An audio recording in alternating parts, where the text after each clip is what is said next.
Хайырлы ирте. Илнең төп телеканалында Татарстан яңалыклары, студияда Чулпан Әмири, безнең бүгенге чыгарылышты. Кулдан килгән ярдәм. Махсус хәрби операциядан тернәкләнү өчен туган якларына кайткан хәрбинең гаиләсенә утын кайтардылар. Олы юлның бураны. Республикада бураннан соң юлларны тәртипкә китерү дәвам итә. Жырлы биюле тамаша. Казанның Чулпан мәдәни үзәгендә Апуш балалар театры студиясы өр-яңа мюзикл тәкъдим итте.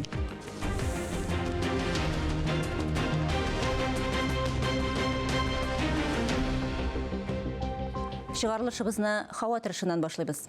Кышның 2нче айы гыйнвар да азагына якынлаша. Кышкы явым-төшемнәр, бураннар күбрәк гыйнварга туры килә. Узган атнада үткән көчле бураннар шуның ачык мисалы булды. Халык сынамышларына күз салсак, гыйнварда кар күп яуса, бураннар еш булса, җәй яңгырлы булыр дигәннәр. Ә синоптиклар салкыннар шигенә бу атнада чагыштырмача җылы була дип фаразлый. Бүген 22 гыйнварда явым-төшемсез, көндез һава температурасы 16 градус салкын. Юлларда урыны белән көчле бозлавык саклана, игътибарлы һәм сак булыгыз. Үткән атнада булып узган буранлы һава торышыннан соң барлык юлларны чистарту дәвам итә. Бу хәл бөтен республика буенча бара. Еракка йөрүче йөк автомобильләре алга бара алмыйча, яхшы һава торышы көтеп трасса кырыенда туктап калды. Федераль юллар вакытлыча ябылды, җылылык һәм туклану пунктлары булдырылды. Көчле бураннардан соң юлларны тәртипкә китерү барышын Буа районы мисалында карыйк.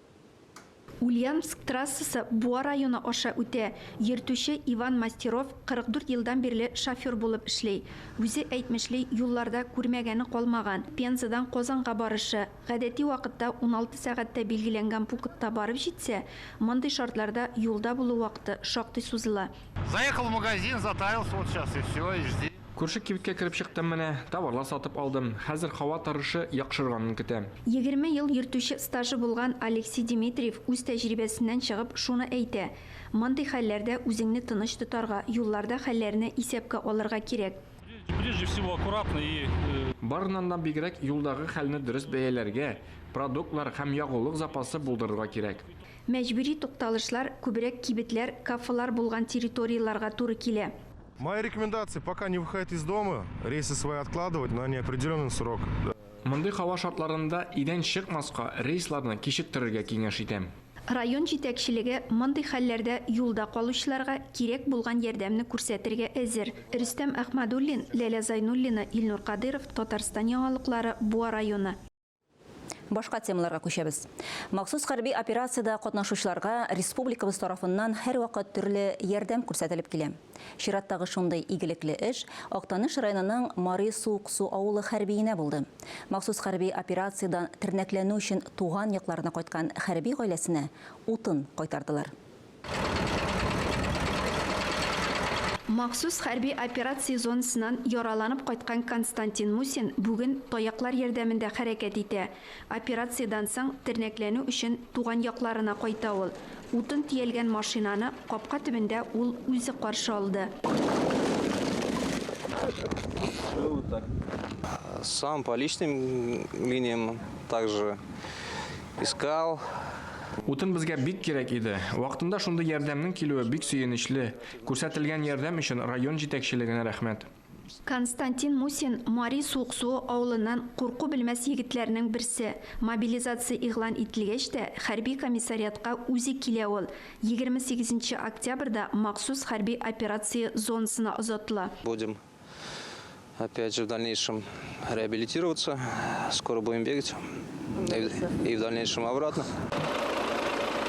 Махсус хәрби операциядә катнашкан райондашларның гаиләләрен утын белән тәэмин итү дәвам итә. Авыл җирлегенә яисә район хакимиятенә мөрәҗәгать итүчеләр әлеге ярдәмне тиз арада ала. Ләлә Зайнуллина, Марат Сарахов, Татарстан яңалыклары, Актаныш районы. Ватаныбыз язмышына битараф булмаган кыюлык, батырлык күрсәтергә, ватаныбызны якларга әзер булучыларны батыр контракт хезмәтенә кабул итү үзәгендә көтәләр. Ул бер тәрәзә принципы буенча эшли. Исегезгә төшерәбез, контракт төзегәндә бер тапкыр түләнә торган акча күләме 195 мең сум, махсус операция зонасында булганда ай сайын 210 мең сумнан башлап түләү каралган. Чыгарылышыбызны Татарстанда нәшер ителүче газета, журналларда игътибарга лаеклы язмаларга күзәтү белән дәвам итәбез.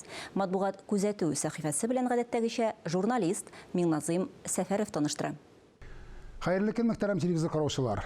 Татар матбугатын күзәтүне дәвам итик. Башны кашыта еш кына каршеринг дигән машина дигән рифмлы исем астындагы язмада Шәһри Казан газетасы журналисты җәелеп китеп, арендага машина алып туру проблемалар турында язган. Аны укып чыкканнан соң мондый нәтиҗәгә киләсең. Такси тотып йөрүең арзангарак та төшә, рәхәтрәк тә. Әмма теге мәгълүм фильмда ханым әйтмешли, безнең кешеләр кибеткә такси белән йөрми. Ә безнең татар әби балалары юкка гына атым юк урамда, кайгым юк бурамда демәгәннәрдер инде. Буран демәктән, быелгы кыш бирде кирәкне, кайта сыный ул безне былтырдан бирле. Безнең кызлар кияү күргәнмени дигән бер агайдай, мондый үзе салкын, үзе җил буранлы кышны өлкән яшьтәгеләргә хәтерли булып чыкты. Суыклар алга таба дәвам итәрме? Быелгы кыш җәйгә карап килерме? Әлеге сорауларга җавапны Ватаным Татарстан газетасының беренче битеннән башлап бирелгән язмадан табып була. Бурында Арча районында яшәүче халык синоптигының кар күп булганга аптырысы юк, ул икмәк дигән сүз. Ләкин явым төшем артыкка китсә, җәен давыллар, су басуларга китерергә мөмкин дигән сүзләре сагаерга мәҗбүр итә. Тышканга үлем, мәшкә көлке. Көннәрнең шулай салкын, буранлы торуы мамык шәл бәйләүчеләр белән кизитек басучыларга маш килгән. Халык кырылып, сыналган җылы чараларын сатып ала икән. Сүз уңаеннан яхшы шәлнең бәясе 4-5 мең сум торса, бер кием кизитекнеке 1400 сум ди. Сәнгать дөньясын көндәлек проблемалардан өстен күрүчеләр өчен Ватаным Татарстан газетасы Татарстанның атказанган артисты, шаллы театр актеры Илфат Әскәров белән тәфсилле әңгәмә биргән. Симбикер журналының беренче санында күңелгә тиярлек язмалар байтак. Айрым алганда Татарстанның халык артисты, режиссер, педагог Илдар Хайруллинның җанында йөргән борчулары, тынгысызлаган уйлары, куандырган уңышлары турындагы язма яраткан артистыбызны яңа яктан аша. Әнисез калган 10 балага әниләрен алыштырган Гөлсайран апа Хабиба Рахманова турындагы язмада тормышның бүгенге буын белмәгән, ишетмәгән якларын күрсәтү белән бергә дөньядагы кешелеклелек дигән сыйфатның нинди зур мәгънәгә ия булганлыгын төшендерә. Казан утлар журналының гыйнвар санында заманыбызның туры тукайы саналган Айдарга Хәлимнең балачак хатирәләрен үз эченә алган әти-әни миңа ничә йөз яшь дигән әсәре белән танышып була. Анда шулай ук Рауля Шәйдуллина Муратның Тау башында бүре бар романының дәвамы, Гөлүсә Батталованың Сез иң гүзәл кеше икәнсез бәйгесендә икенче урынны алган Шыра хикәясе басылган. Укудан һәм фикер итүдән тәм табып яшәүчеләрдән булсак иде дигән теләктә бүгенгә сезнең белән сау булашам исәнлектә күрешик. Казан Кремле музей тыйлыгында сирәк экспонат 19 гасырга изге Коръән пәйда булды. Ул Татарстан Республикасы башкаласында 1803 елда басыла. Уникаль басма император Казан гимназиясе типографиясында булдырылган, аны 2 форматта чыгарганнар. Бүген музейда журналистларга яңа экспонатлар тәкъдим ителә. Сүз уңаеннан бүген Казан Кремле музей тыйлыгы 30 еллыгын билгеләп үтә. Ул 1994 елның 22 гыйнварында Ментимир Шәймиев указы буенча оештырыла. Бу елның күңелле вакыйгалары. Шушы көннәрдә Апас районының Тәүгелде авылында яшәүче Фәхимә апа Садаватуллина үзенең 90 яшьлек юбилеен билгеләп үтте. Яшьтән хезмәт белән чыныгып үскән Фәхимә апа эшләгән елларын күркәм истәлекләр белән сагынып искә ала. Бүгенге тормышына да шөкер итеп яши ул. Сөенечле мизгелләр алдагы язмада. Хәтергә нык, сүзгә тапкыр, җыйнак кына чын татар әбисе Тәүгелдедә яшәүче Фәхимә Салаватуллинага 90 яшь. Бәйрәмегез белән. Рәхмәт, Алла рәхмәт итсен. Фәхимә әбинең туып үскән ягы Актаныш районы, яшьтән үк хезмәт авырлыкларында ятимлекне дә кичерә ул. 12 яшендә әнисез кала. Ул вакытта кечкенәләренә ни бары 5 яшь була. Сәфәр урманнары калын булса да кирдек. Эзелеп ашыйсылар килде. Шулай булса да түздек дип. Миңа бик авыр булды ул. Фәхимә ханым Салаватуллина ире Фәрит әфәнде белән 59 ел яши. Кайнанасын кадерләп, хөрмәтләп, 28 ел бергә гомер итә. Бу гаилә 5 бала тәрбияләп үстерә. Фәхимә әби илгә матурлык, батырлык өләшүче улларына, кызларына дөрес тәрбия биргән. Әни каршала, озатып куя. Улым кайттыгызмы? Ничек хәлләрегез?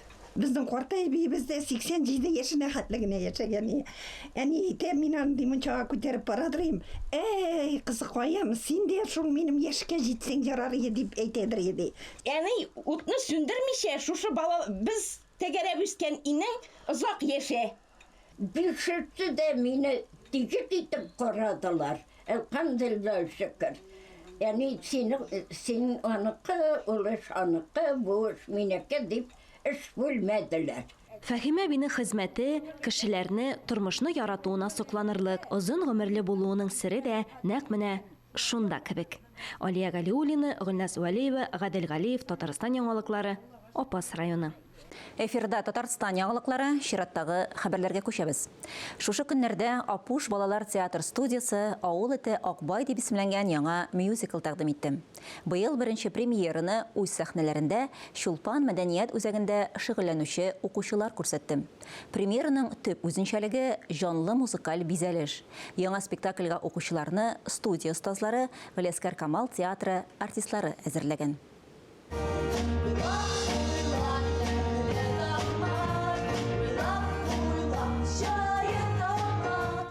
Татар драматургы Туфан Минуллинның «Авыл ите Акбай» пьесасы балачак хатирәләребезнең иң матурларыннан. Сәхнәдә өр-яңа Акбай белән тәмле тамак, әле мәктәп укучылары гына булсалар да үзләрен иркен тота. Чын актерлар диерсә. Мин гомеремдә үземне тәмле тамак түгел, ә менә «Авыл ите Акбай» шикелле үземне тотам. Мин бик кешеләргә булышырга яратам, мин бик ышанычлы аларга, һәм инде бик авылымны яратам. Миңа мәктәптән кастингка үтәргә диделәр, һәм мин килдем дә, һәм Апушның менә бу энергетикасын күреп, бик менә монда киләсем килде. Авылда яшәгән Акбай белән тәмле тамак шәһәргә юл тота. Ә сәхнә артында алар өчен борчылып, җан атып торучылар яраткан остазлары. Сәхнә артында әле нәрсәдер алар өчен эшләргә дә, алар өчен түгел инде, юк аларны рәтләп тә җибәрергә, һәм шунда күземнән яшь тә килде, рәхәтләнеп көлдем дә, сәхнә артында мин алар белән яшәдем. Премьераны күрергә күп еллар элек Акбай ролен уйнаган Әсгать Хисмәт үзе дә килгән. Спектакль кую вакыты күпкә әзрәк иде. Шуңа карамастан без бик тиз һәм яхшыны куеп бетердек. Остазларның хезмәте һәр детальдә күренә. Костюмнар, сәхнә бизәлеше, грим, ә иң мөһиме тамашачының күңеленә үтеп керерлек итеп уйнау. Монда әлбәттә режиссер һәм инде менә без остазлар иң күбе без борчылабыздыр, чөнки biz аларны әзерлибез, аларны таныштырабыз, аларга менә җырларны, биюләрне, сөйләм телен, бөтен актерлык стилен күрсәтеп, аларны менә сәхнәгә шулай зур сәхнәгә чыгарабыз. Анда бит инде барыбер аларның тәҗрибәсе аз. Шуңа карамастан алар бик зур, миңа калса, бик зур шундый этапны үттеләр. Әзерләнү этабы һәм менә хәзер ниһаять алар тамашачыларга имтихан бирәләр дисәк тә дөрес булыр.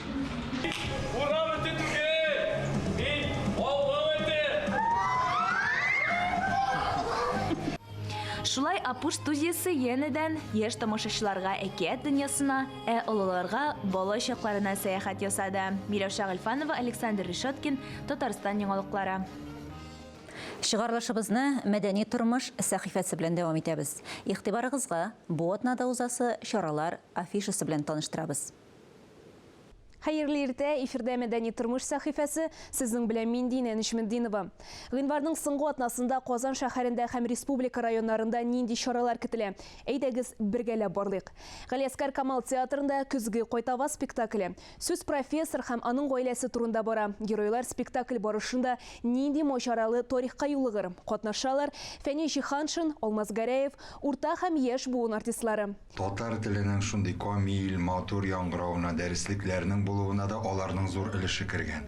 Шуңа күрә бу персонаж миңа шунсы белән кызык та, аның теге акларлык, якларлык ягы да бар, шул ук вакытта аның прокуроры булып менәсе шундый дип әйтерлек ягы да бар. Кәрим Тинчурин театры синең хакта дип исемләнгән концертка чакыра. Тамашачылар Тинчурин театрының яраткан актерлары белән бергә татар җыры һәм музыкасы тарихына чумала. 27 гыйнвар көнне Шәрик клубында балалар өчен рәсем ясау буенча остахана булу көтелә. Бирегә рәхим итегез. Кичке 4-тә Кәрим Тинчурин театры үзенең тамашачыларын экскурсияға шақыра. Тамашашы театр буенча экскурсия барышында музей, тамаша залы, сәхна орты серләре белән якынрак таныша ала. Инде кичке 7-нче ортада тамашачы игътибары өчен «Яратам бетте китте» спектакле. Җыр бию белән үрелеп барган әлеге спектакльдә бетеп баручы авыл проблемасы да, мәҗбүри кушылган гырыф-гадәт, йола күренешләре дә, сандыкларда гына сакланган халкыбыз тарихы да җитди урын ала.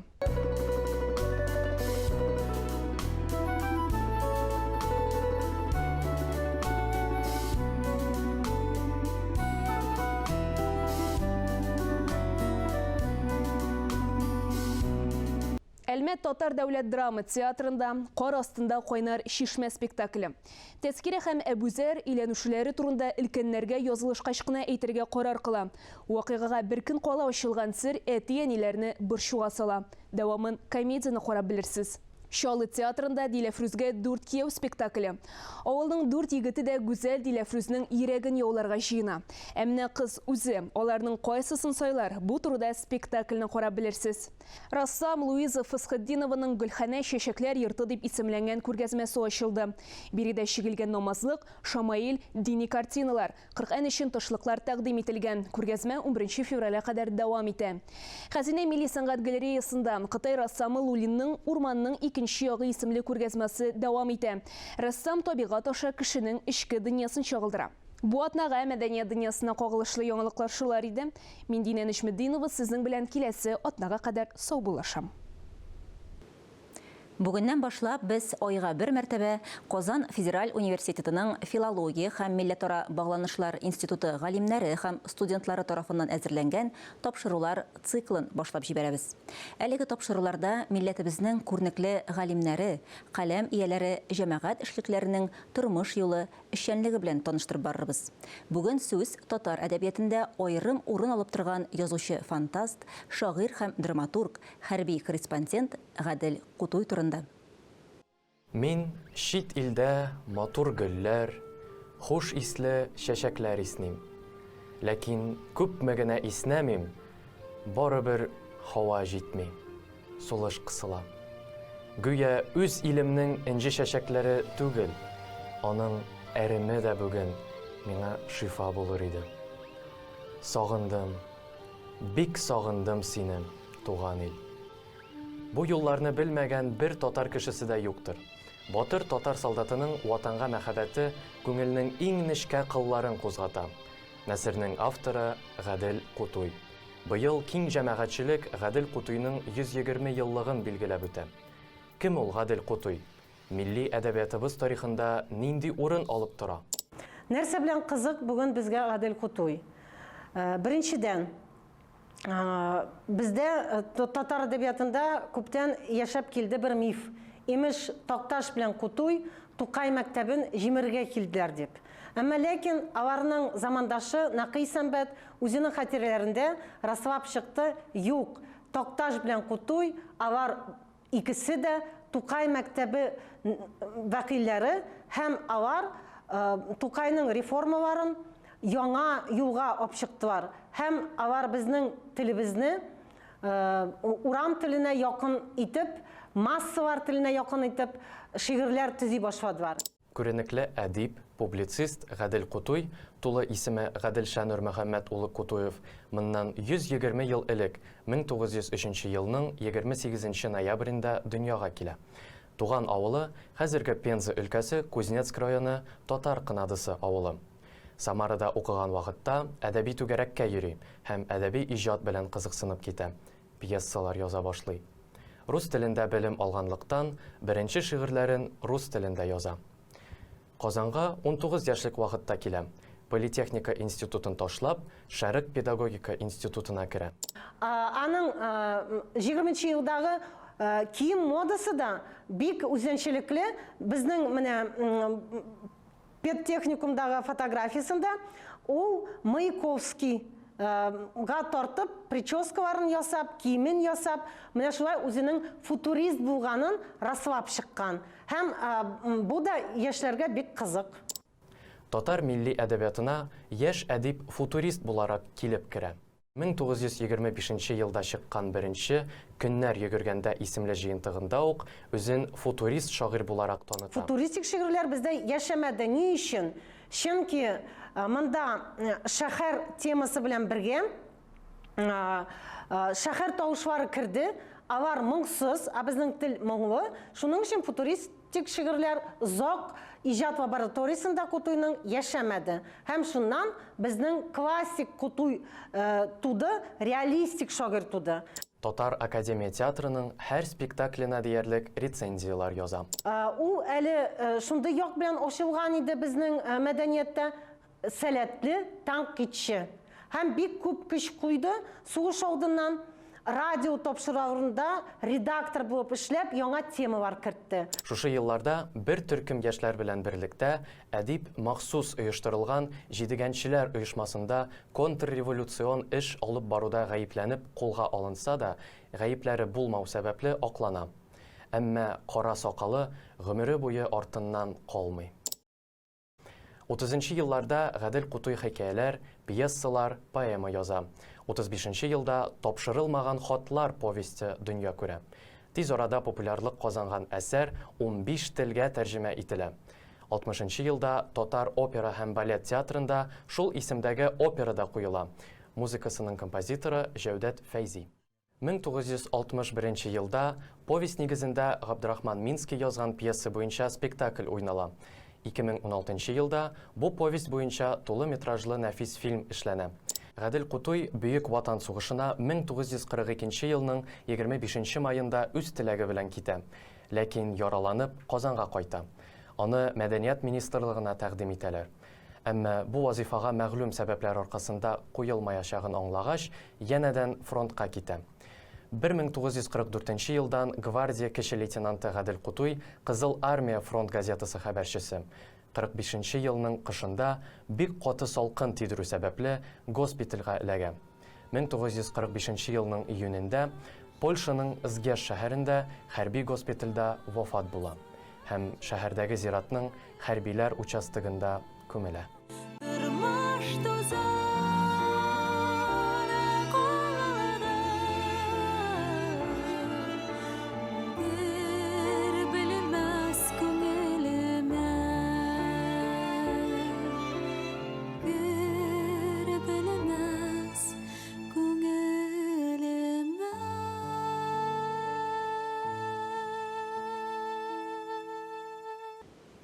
Хөрмәтле телевизор караучылар, берничә минуттан соң эфирны хәерле көн Татарстан тапшыруы дәвам итә. Хәерле көн, Эльза. Бүгенге программада ниләр була? Кунаклар килү көтеләме? Хәерле көн, исәнмесез. Бүген без студиябездә Самарадан кунаклар кабул итәбез. Күп санлы конкурслар һәм фестивальләр лауреаты оста гармунчы Мидхәт Әминов һәм Заман татар фольклор балалар ансамбль җитәкчесе Вәсимә Фәрдиеваны көтәбез. Инде берничә минуттан хәерле көн Татарстан тапшыруын карарга онытмагыз. Хөрмәтле телевизор караучылар, бүгенге яңалыклар чыгарылышы тәмам. Мин Чулпан Амири сезгә хәерле имин көннәр теләп бүгенгә сау булашам. Игътибарыгыз өчен рәхмәт.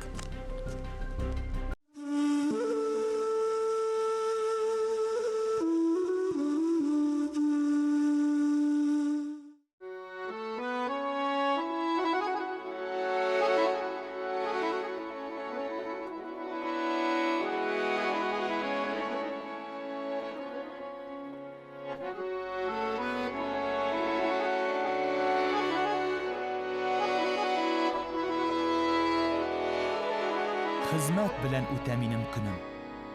Хезмәт мине җирдә яшәтә. Текмәсәм дә, иген икмәсәм дә, киендерә мине, ашата. Бик җиңелдән түгел минем эшем. Көч тә сорый, тама тирем дә. Шушы авыр хезмәт ярдәмендә нык торам мин баскан җиремдә. Эшем мине мәртәбәле итә. Эшем минем җирдә терәгем. Кешеләргә эшем кирәк икән, минем дә бар димәк кирәгем. Кешеләргә кирәгеңне тою, шул түгелме бәхет дигәне. Эшлим икән, димәк бәхетлеме, бәхетнең зур эшләп килгәне. Гомер үтә ләкин, бер көн килер, бөтен эшем калыр өйләп. Көчләр китәр тәннән, эшләү түгел, шуп алалмам җирдән иелеп. Тик җылыта мине бер матур уй. Шул матур уй эшкә җилкетә. Кешеләргә хезмәтләрем кала. Эшләгәнем калса, шул җитә.